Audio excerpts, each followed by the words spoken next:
Hi everyone, P block elements पढ़ रहे थे हम लोग ग्रुप 16 एलिमेंट्स के बारे में और सल्फ्यूरिक एसिड देख रहे थे।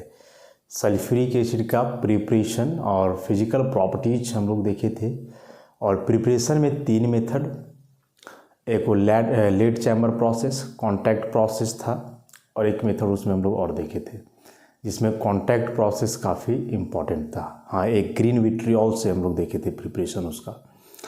आज सल्फ्यूरिक एसिड के कुछ केमिकल रिएक्शंस की बात करेंगे, मतलब केमिकल प्रॉपर्टीज की। तो केमिकल प्रॉपर्टीज,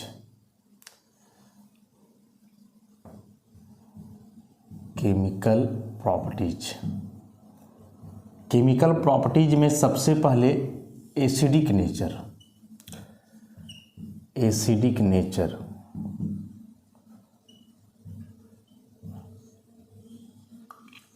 नेचर की बात करेंगे हम लोग। तो बोल रहा है कि जो डाइल्यूट सल्फ्यूरिक एसिड है, dilute sulphuric acid is a strong dibasic acid.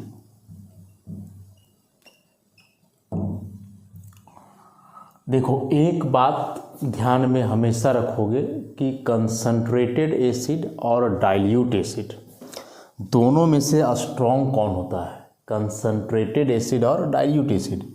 मतलब कि यदि यहाँ हम लोग लिखें कंसंट्रेटेड H2SO4 और डाइल्यूट H2SO4 और पूछा जाएगा कि दोनों में स्ट्रॉन्ग एसिड कौन है, तो किसी भी सब्सटेंस का एसिडिक नेचर होने का मतलब होता है कि वह सब्सटेंस H+ आयन देगा।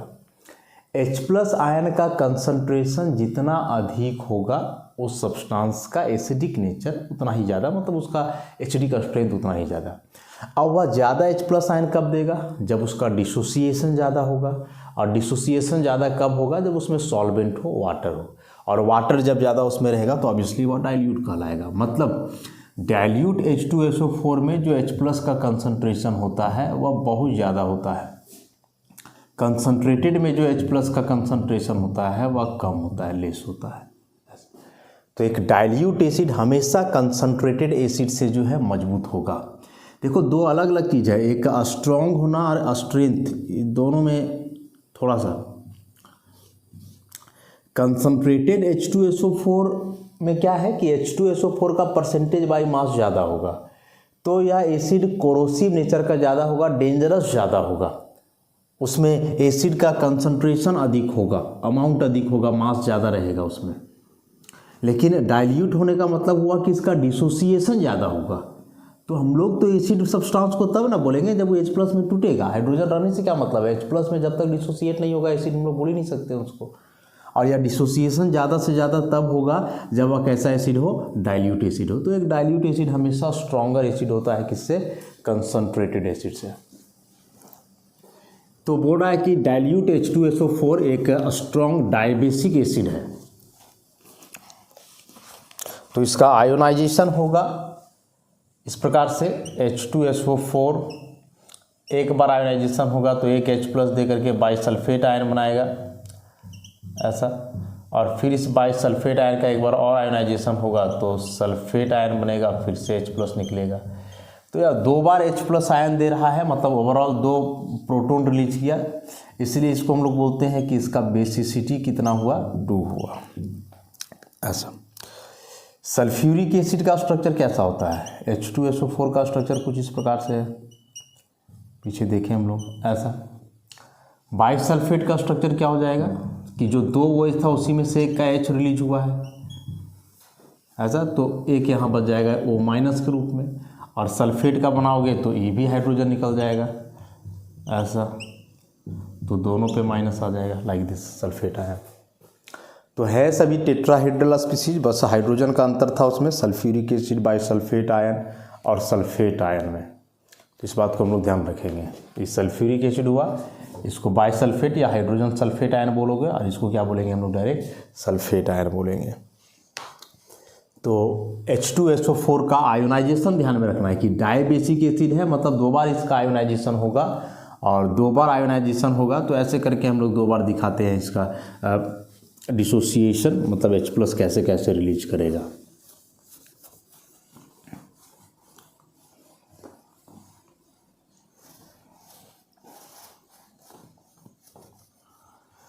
नेक्स्ट है H2SO4 का dissociation.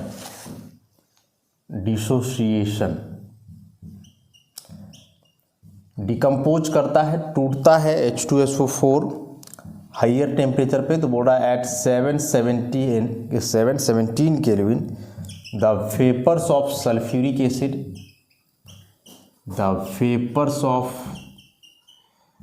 Sulphuric acid dissociates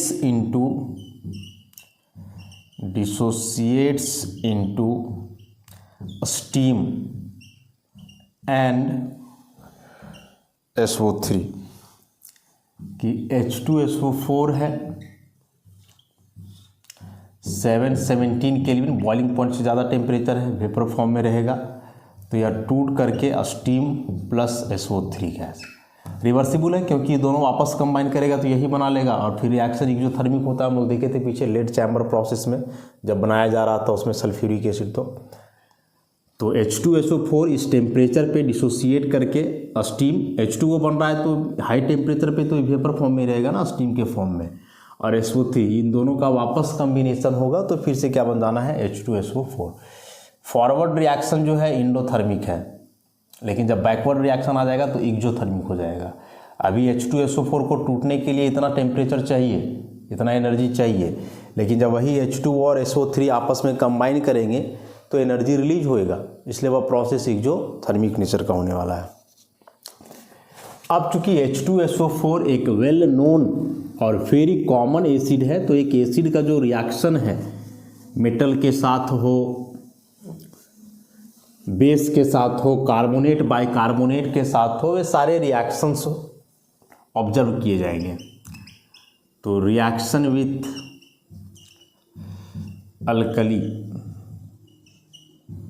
base, alkali के साथ रिएक्शन सिंपल सा है, NaOH के साथ आप रिएक्शन करवाओगे H2SO4 का, चूँकि स्ट्रॉन्ग एसिड है तो अच्छे से रिएक्शन करेगा और बनाएगा Na2SO4 + 2H2O। अच्छा, कंप्लीट आयोनाइजेशन हुआ। लेकिन वही यदि आप NaOH का एक ही मोल लेते हो तो बेस के अनुसार यह हाइड्रोजन फर्निश करेगा, तो ये हो जाएगा NaHSO4 + H2O। ऐसा तो NaOH एक वेल नोन बेस है, H2SO4 एक वेल नोन एसिड है, दोनों आपस में कंबाइन करते हैं, सॉल्ट वाटर बनेगा। चूँकि यह डायबेसिक एसिड है और बेस जो है यहाँ मोनोएसिडिक है, तो इस केस में यदि ऐसा एक मोल लेते हो तो भाई इसका पार्शियल आयोनाइजेशन होकर के एक ही H+ देगा और ऐसा बाइसल्फेट बनेगा। लेकिन यदि एक्सेस में बेस लेते हो 2 मोल, तो चूँकि इसका बेसिसिटी 2 है और इसका जो एसिडिटी है वो एक ही है, तो बेसिसिटी और एसिडिटी बराबर करने के लिए इसका 2 लोगे तो या 2OH देगा, 2H देगा, तब जाकर ये कंप्लीट रिएक्शन होगा। कॉमन सा रिएक्शन है बेस वगैरह के साथ। उसी प्रकार से कार्बोनेट बाइकार्बोनेट के साथ भी रिएक्शन हम लोग पढ़ते हैं, जिसमें कोई एसिड कार्बोनेट या बाइकार्बोनेट के साथ रिएक्शन करके सॉल्ट वाटर और कार्बन डाइऑक्साइड का फॉर्मेशन करता है। तो reaction with carbonate and bicarbonate, reaction with carbonate and bicarbonate. तो जैसे सोडियम कार्बोनेट आप लो और इसका रिएक्शन सल्फ्यूरिक एसिड से, तो यह सिंपल सा रिएक्शन है, सोडियम सल्फेट बनेगा प्लस कार्बन डाइऑक्साइड बनेगा प्लस H2O बनेगा। और इस कार्बन डाइऑक्साइड का इवोल्यूशन के चलते इफर्वेसेंस प्रोड्यूस होता है, इस बात को हम लोग जानते हैं। ऐसा तो इवन कार्बोनेट कंपाउंड को रिकॉग्नाइज करने का यह तरीका ही है कि कार्बोनेट कंपाउंड है, एसिड से ट्रीट करवाओगे भाई तो CO2 बनेगा, और उस CO2 के चलते इफरवेसेंस बुदबुदाहट निकलता है, तो हम लोग वहाँ से समझ जाते हैं कि CO2 उसमें है। वैसे ही आप कार्बोनेट ले सकते हो, NaHCO3 H2SO4, तो यहाँ से बनेगा NaHSO4 plus H2O plus CO2, ऐसा इस प्रकार से। तो ये कॉमन से रिएक्शन थे, बेस के साथ कार्बोनेट बाइकार्बोनेट के साथ यूजुअली जैसा एक एसिड रिएक्शन करता है वैसे ही रिएक्शन है। उसके बाद मेटल्स के साथ, तो एसिड का जो रिएक्शन मेटल के साथ होता है वह जनरली हाइड्रोजन गैस इवॉल्व करता है। तो reaction with metals, reaction with metals,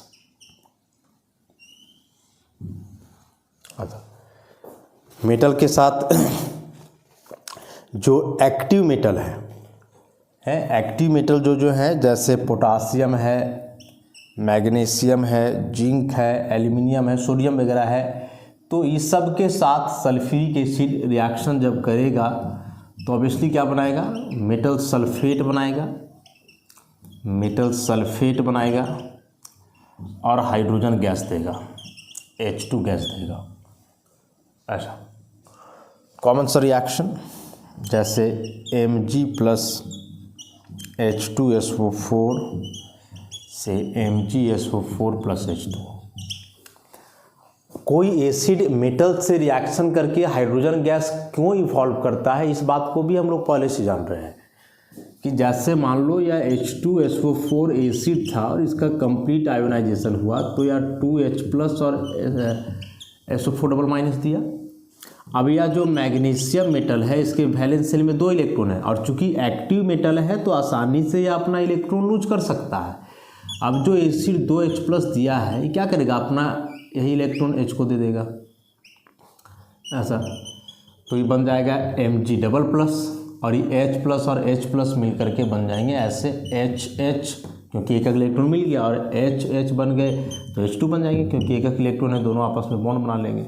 इस प्रकार से हो जाएगा इसमें, ऐसा। तो ये तरीके हैं, इस आधार पे जो है हम लोग परफॉर्म करते हैं इसको। तो कोई भी एसिड मेटल से रिएक्शन करके यदि हाइड्रोजन गैस दे रहा है, जिसका यही मैकेनिज्म है कि वह एक्टिव मेटल है, अपना वैलेंस इलेक्ट्रॉन लूज करेगा, और एसिड का जो H प्लस है वही वैलेंस इलेक्ट्रॉन को गेन करेगा। तो वह H प्लस इलेक्ट्रॉन गेन करके H बना लेगा और यह बनाएगा केटायन, और वही केटायन फिर इसके काउंटर नेगेटिव आयन से कंबाइन करके जो है सॉल्ट बन जाएगा, MgSO4 का फॉर्मेशन हो जाएगा यहाँ से, ऐसा। ऐसे और भी कई मेटल्स हैं जिसके साथ रिएक्शन करता है sulphuric acid, hydrogen gas evolve करता है। जैसे एल्यूमिनियम के साथ भी आप रिएक्शन दिखा सकते हो, 2 एल्यूमिनियम प्लस 3 H2SO4, तो क्या बनेगा Al2SO4 का whole 3 plus 3H2 aluminium sulphate.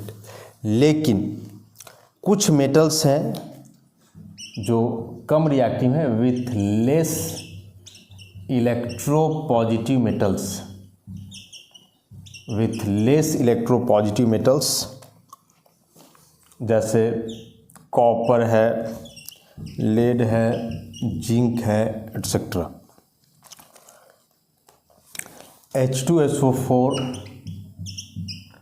Evolves SO2 gas, hydrogen gas नहीं, फिर क्या देगा, SO2 गैस देगा। जैसे कॉपर का आप रिएक्शन करवाओगे, कॉपर काफ़ी कम रिएक्टिव मेटल है, तो ये CuSO4 plus SO2 plus 2H2O। वही लेड के साथ रिएक्शन करवाओगे, सेम रिएक्शन होना है, और यहाँ भी बनेगा PbSO4 plus SO2 plus 2H2O, ऐसा। तो यदि एक्टिव मेटल है मतलब रिएक्टिव मेटल है तो उसके साथ कंबाइन करके हाइड्रोजन गैस देगा। लेकिन यदि लेस इलेक्ट्रोपॉजिटिव मेटल है, और ये मेटल का रिएक्टिविटी हम लोग जानते हैं इलेक्ट्रोकेमिस्ट्री में जो इलेक्ट्रोड पोटेंशियल को डील करते हैं उसके आधार पे होता है। अब यहाँ कॉपर और जिंक की ही बात करोगे तो कॉपर का इलेक्ट्रोड पोटेंशियल प्लस में होता है, प्लस 0.34 वोल्ट, और जिंक का माइनस 0.76 वोल्ट ऐसा। तो यहाँ का जिंक तो नहीं होगा। तो यह जो नेगेटिव वैल्यू होता है यह बतलाता है कि इससे वह जो मेटल है वह ज़्यादा रिएक्टिव है, या नेगेटिव वैल्यू जितना अधिक होगा मेटल के लिए उस मेटल का इलेक्ट्रोपॉजिटिव कैरेक्टर उतना ही ज़्यादा, मतलब वह उतना आसानी से इलेक्ट्रॉन लूज कर सकता है। तो कॉपर और जिंक को आप कंपेयर करोगे तो जिंक का इलेक्ट्रॉन लूज करने का टेंडेंसी ज़्यादा है, तो उस केस में वह क्या करेगा कि एसिड से रिएक्शन करके हाइड्रोजन गैस इवॉल्व करेगा। लेकिन जो कम इलेक्ट्रोपॉजिटिव नेचर का मेटल है फिर यह हाइड्रोजन गैस नहीं बल्कि SO2 गैस देता है, सल्फर डाइऑक्साइड। तो इस बात को आप ध्यान में रखोगे। अलग अलग मेटल के साथ अलग कॉम्बिनेशन हो रहा है। उसके बाद H2SO4 का एक और कॉमन बिहेवियर है और वह है इसका डिहाइड्रेटिंग नेचर।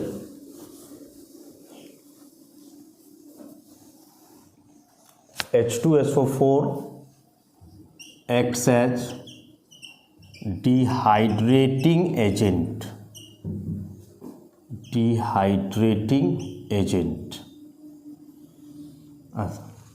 डिहाइड्रेटिंग एजेंट का काम करता है। डिहाइड्रेटिंग एजेंट मतलब किसी मॉलिक्यूल से यदि H2O निकालना है, रिमूवल ऑफ H2O डिहाइड्रेशन कहलाता है, तो H2O निकालने का काम करता है ऐसा डिहाइड्रेशन।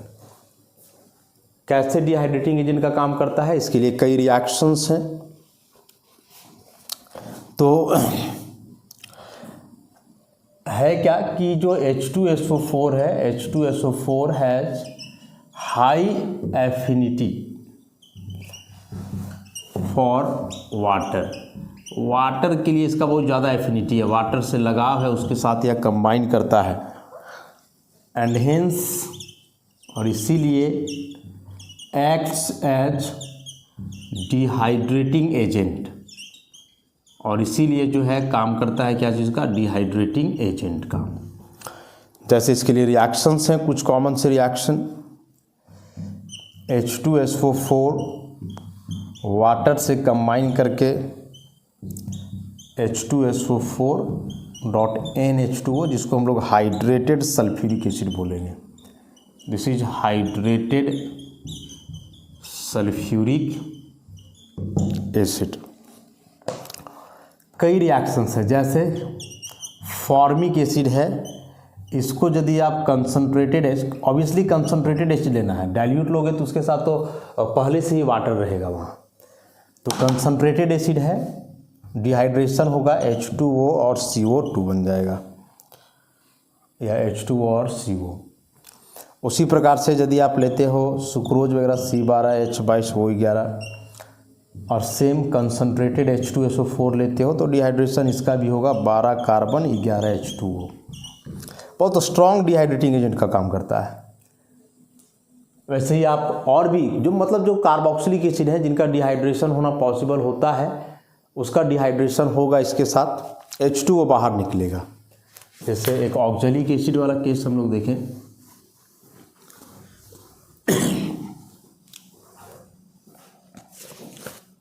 ऑक्जेलिक एसिड COOH और यहाँ भी COOH ऐसा, कॉन्क H2SO4, कॉन्क H2SO4, तो इसका भी डिहाइड्रेशन होगा, H2O निकलेगा, CO निकलेगा और CO2 निकलता है ऐसा। उसी प्रकार से ऑर्गेनिक में आप पढ़ोगे अल्कोहल का डिहाइड्रेशन भी होता है। जैसे इथेनॉल यदि आप लोगे, कंसनट्रेटेड H2SO4 लोगे, कंसनट्रेटेड H2SO4 लोगे और इसको हीट करोगे 443 केल्विन पर, तो यह इथीन बनाता है प्लस H2O ऐसा। तो समझना केवल अब यहाँ से यह है कि यदि सल्फ्यूरिक एसिड का रिएक्शन दिया हुआ है वैसे कंपाउंड के साथ जिसमें यह OH ग्रुप है, तो बहुत चांस है कि उसका डिहाइड्रेशन होना है।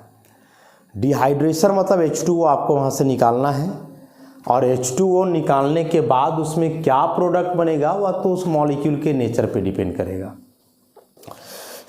तो डिहाइड्रेशन होगा, एक स्ट्रॉन्ग डिहाइड्रेटिंग एजेंट है सल्फ्यूरिक एसिड। उसी प्रकार से कॉपर सल्फेट जो कि पेंटाहाइड्रेट फॉर्म में रहता है, पेंटाहाइड्रेटेड कॉपर सल्फेट CuSO4 5H2O, यह एक ब्लू कलर का सॉल्ट है, लेकिन जब इसको कंसंट्रेटेड सल्फ्यूरिक एसिड से ट्रीट करवाओगे तो क्या बोले, डिहाइड्रेटिंग एजेंट है, इसके वाटर को हटा देगा और इस CuSO4 यहाँ से 5H2O हो जाएगा बाहर, और इसका तो कलर चेंज कर जाता है, वाइट हो जाएगा ऐसा। तो कॉपर सल्फेट जो कलर्ड क्रिस्टल होता है ब्लू, वह हाइड्रेटेड मॉलिक्यूल का मतलब वाटर मॉलिक्यूल का एसोसिएशन के चलते होता है। कोऑर्डिनेशन केमिस्ट्री में आप पढ़ोगे ऐसा क्यों होता है। लेकिन इसी को जब कंसंट्रेटेड सल्फ्यूरिक एसिड से ट्रीट करवाते हैं तो चूंकि यह डिहाइड्रेटिंग एजेंट है, H2O को यहाँ से निकालेगा और फिर यह कॉपर सल्फेट केवल बचेगा जो वाइट हो जाता है। तो ब्लू से वाइट होना बता रहा है कि वाटर का मॉलिक्यूल अब इसके पास नहीं रहा। उसके बाद कुछ कॉमन सॉल्ट से भी रिएक्शन है इसका,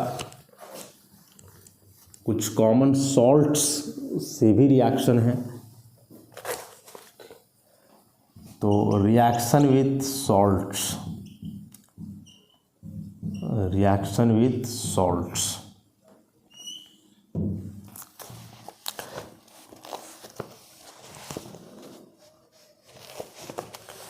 इसके लिए बोल रहा है कि H2SO4 displaces more volatile acid, H2SO4 displaces more volatile acids from their salts। क्या इसका मतलब हुआ, रिएक्शन से हम लोग समझेंगे। जैसे सोडियम क्लोराइड का रिएक्शन आप करवाओगे सल्फ्यूरिक एसिड से तो यह बदलता है sodium sulphate plus hydrochloric acid. उसी प्रकार से यदि आप लेते हो पोटासियम नाइट्रेट, इसका रिएक्शन करवाते हो तो यहाँ से भी बनेगा potassium sulphate plus nitric acid. Same way में यदि आप लेते हो कैल्शियम फॉस्फेट और यहाँ भी रिएक्शन करवाते हो सल्फ्यूरिक एसिड से तो बनेगा calcium sulphate plus phosphoric acid ऐसा। उसी प्रकार से आप यदि लेते हो सोडियम एसीटेट H2SO4 तो यहाँ से भी बनेगा sodium sulphate plus acetic acid ऐसा। इन रिएक्शंस को अच्छे से समझना है, इंपॉर्टेंट रिएक्शंस हैं, एग्जाम में पूछे जाते हैं क्वेश्चन। यहाँ से क्या लिखा है मैंने यहाँ, H2SO4 displaces more volatile acid from their salt. जिसके साथ आप कंबाइन करवा रहे हो वह एसिड है H2SO4 और जो यहाँ प्रोडक्ट बन रहा है वह भी एसिड है। इन सारे में देख लो ये सभी एसिड्स हैं ऐसा। हम लोग पीछे देख चुके हैं कि H2SO4 में हाइड्रोजन बॉन्डिंग के चलते यह काफ़ी विस्कस लिक्विड है, मॉलिक्यूल का एसोसिएशन होता है इसमें, और जिनका एसोसिएशन होता है इंटर मॉलिक्यूलर हाइड्रोजन बॉन्डिंग के चलते उनका वोलेटिलिटी कम होता है। तो H2SO4 जो है एक एसोसिएटेड मॉलिक्यूल है, एसोसिएटेड मॉलिक्यूल, इसीलिए या लेस वोलाटाइल होगा। लेस वोलाटाइल मतलब जल्दी वेपर में बदलेगा नहीं, क्योंकि दो मॉलिक्यूल आपस में एक स्ट्रॉन्ग फोर्स से जुड़े हुए हैं तो कैसे मॉलिक्यूल वेपर में जाएगा, फोर्स जल्दी ब्रेक नहीं करेगा। लेकिन जब ये रिएक्शन कर रहे हैं तो जो फिर से एसिड बन रहा है, ये सभी एसिड एसोसिएटेड फॉर्म में नहीं होते हैं, मतलब उनके बीच हाइड्रोजन बॉन्डिंग नहीं होता, होगा भी तो उतना स्ट्रॉन्गर हाइड्रोजन बॉन्डिंग नहीं होता है जितना H2SO4 में है। तो इन सारे एसिड्स में क्या है कि एसोसिएशन नहीं होता है, हालांकि कार्बोक्सिलिक एसिड में एसोसिएशन होता है लेकिन उस तरह का नहीं जैसा कि सल्फ्यूरिक एसिड में हो। तो ये सभी ज़्यादा वोलाटाइल होंगे, जल्दी वेपर में जो है कन्वर्ट होंगे। तो H2SO4 एक लेस वोलाटाइल एसिड है, तो जब यह सॉल्ट से रिएक्शन करता है तो रिएक्शन करके एक एसिड ही बनाता है, और वह एसिड बनेगा जो ज़्यादा वोलाटाइल है उससे, और वही एसिड को वहाँ से क्या करता है, रिलीज करता है। तो एकदम ध्यान में आप रखोगे ऐसे रिएक्शन को कि यदि किसी सॉल्ट के साथ H2SO4 का रिएक्शन दिया है तो H2SO4 उसके साथ रिएक्शन करेगा और उसका जो नेगेटिव पार्ट है, नेगेटिव काउंटर आयन, उसके साथ मिल करके एसिड बनाएगा। चूँकि वह एसिड इससे ज़्यादा वोलाटाइल है तो एक डिस्प्लेसमेंट रिएक्शन टाइप का कुछ होगा यहाँ। उसी प्रकार से यहाँ NO3 नाइट्रेट आयन है तो नाइट्रिक एसिड बनेगा, फॉस्फेट आयन है फॉस्फोरिक एसिड बनेगा, या एसीटेट आयन है तो एसिटिक एसिड बनेगा। बेहद इंपॉर्टेंट रिएक्शन है, बहुत इंपॉर्टेंट, एग्जामिनेशन में हमेशा क्वेश्चन पूछता है इस टॉपिक से। तो समझ गए इस बात को कि H2SO4 यदि किसी सॉल्ट से कंबाइन कर रहा है तो कंबाइन करके क्या करेगा कि सॉल्ट बनाएगा, डिस्प्लेसमेंट रिएक्शन टाइप का होगा, और साथ में एक एसिड रिलीज होगा। जो एसिड रिलीज होता है वह उससे ज़्यादा वोलाटाइल होता है। और रीजन बताएं कि H2SO4 का क्या स्ट्रक्चर हम लोग देखे थे,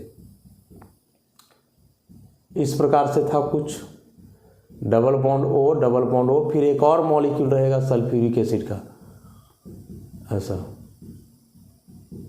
तो यह देखो यहाँ भी हाइड्रोजन बॉन्डिंग होगा, यहाँ भी हाइड्रोजन बॉन्डिंग होगा, इस प्रकार से यह हाइड्रोजन बॉन्डिंग का एसोसिएशन है। HCl में ऐसा कहाँ एसोसिएशन है, HCl में यहाँ जो होगा डाइपोल होगा, ऐसा। और डाइपोल वीक है, जबकि यह स्ट्रॉन्ग फोर्स है, तो स्ट्रॉन्ग फोर्स से अपने मॉलिक्यूल जुड़े रहेंगे तो जल्दी वेपर में नहीं बदलेगा, लेस वोलाटाइल होगा। लेकिन यहाँ वीक फोर्स है तो यह जल्दी वेपर में बदलेगा तो ज़्यादा वोलाटाइल होगा। तो सॉल्ट के साथ रिएक्शन करके सल्फ्यूरिक एसिड क्या करता है कि एसिड ही बनाता है जो ज़्यादा वोलाटाइल होता है H2SO4 के तुलना में। अब सबसे इम्पॉर्टेंट है इसमें H2SO4 का ऑक्सीडाइजिंग नेचर। उससे पहले कुछ और रिएक्शन है सल्फ्यूरिक एसिड का, प्रिसिपिटेशन रिएक्शन वगैरह, उन रिएक्शंस को भी हम लोग देख लें।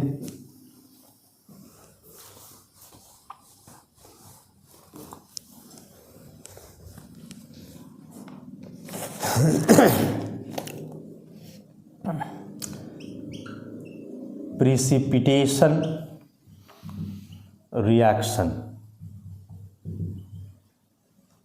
ऐसा। कुछ सर्टेन सॉल्ट है, हेवी मेटल के सॉल्ट, जिसके साथ सल्फ्यूरिक एसिड कंबाइन करके प्रिसिपिटेट बनाता है। जैसे बेरियम सल्फेट इनसॉल्युबल होता है, प्रिसिपिटेट है, वाइट पीपीटी प्लस HCl बाहर होगा। मतलब यहाँ भी वही रिएक्शन हो रहा है जो अभी बताए, लेकिन यहाँ जो नया सॉल्ट बन रहा है वह इनसॉल्युबल होने के चलते प्रिसिपिटेट के रूप में अपीयर होता है। उसी प्रकार से लेड नाइट्रेट है, इसके साथ भी जब सल्फ्यूरिक एसिड कंबाइन करता है तो lead sulphate plus nitric acid बनेगा, और लेड सल्फेट यहाँ फिर से वाइट प्रिसिपिटेट है, ऐसा। तो रिएक्शन वही हुआ जो भी हम लोग पढ़े थे, डिस्प्लेसमेंट रिएक्शन है, एक वोलाटाइल एसिड में कन्वर्ट करेगा उसको। लेकिन यहाँ जो नए सॉल्ट्स बन रहे हैं इनसॉल्युबल होने के चलते प्रिसिपिटेट के रूप में अपीयर होंगे। और इसके पहले जैसे हम लोग सोडियम क्लोराइड का पढ़े थे, ऐसा।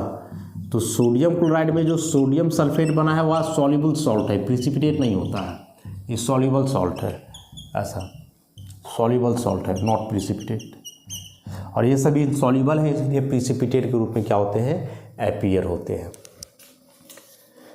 तो ऐसे भी एग्जाम में क्वेश्चन आता है, ऐसे 4 सॉल्ट दिए हुए रहेंगे, पूछेगा कि किस सॉल्ट के साथ सल्फ्यूरिक एसिड प्रिसिपिटेशन रिएक्शन देगा, मतलब प्रिसिपिटेट देगा।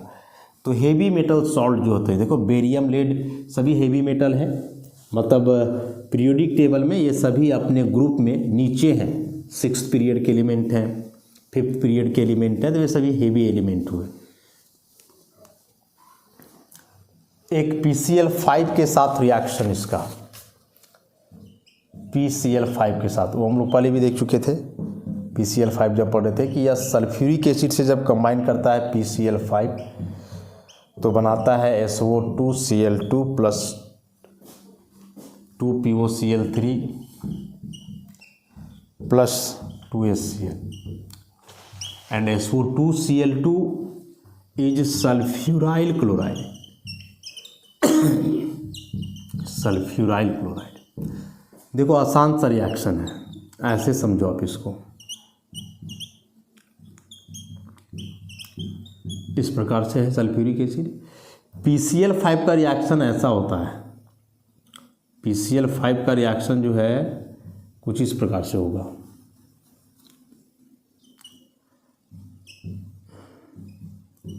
Cl, ये देखो यहाँ से बॉन्ड ब्रेक करता है, यहाँ से बॉन्ड ब्रेक करता है, सेम रिएक्शन यहाँ हो जाएगा, PCl3 एक Cl इधर एक Cl इधर, तो यहाँ से बॉन्ड ब्रेक करेगा, यहाँ से करेगा, तो क्या होगा, दोनों OH हट करके देखो Cl जुड़ जाएगा सल्फर के साथ, ऐसा हो जाएगा, H double bond O double bond O, OH हट रहा है, एक Cl यहाँ और एक Cl यहाँ, और ये PO और 3 Cl बाहर हो जाएगा, POCl3, ऐसा 2 मोल, एक और एक 2, और फिर HCl 2 मोल HCl हो जाएगा, ऐसा इस प्रकार से। तो PCl5 का रिएक्शन हाइड्रोक्सी कंपाउंड के साथ ऐसा ही होता है जो यहाँ शो कर रहा है। तो कुछ नया रिएक्शन नहीं है, बस जैसे पढ़े हम लोग उसी प्रकार का रिएक्शन है। तो इस तरह से सल्फ्यूरिक एसिड के जो कुछ कॉमन केमिकल रिएक्शन थे उसको हम लोग देखे, और जो इसका मोस्ट इम्पॉर्टेंट रिएक्शन है ऑक्सीडाइजिंग नेचर का, कि सल्फ्यूरिक एसिड कैसे एक ऑक्सीडाइजिंग एजेंट का काम करता है, वह रिएक्शन बच गया है। तो उसको नेक्स्ट लेक्चर में हम लोग करेंगे। आज के लिए इतना ही, धन्यवाद।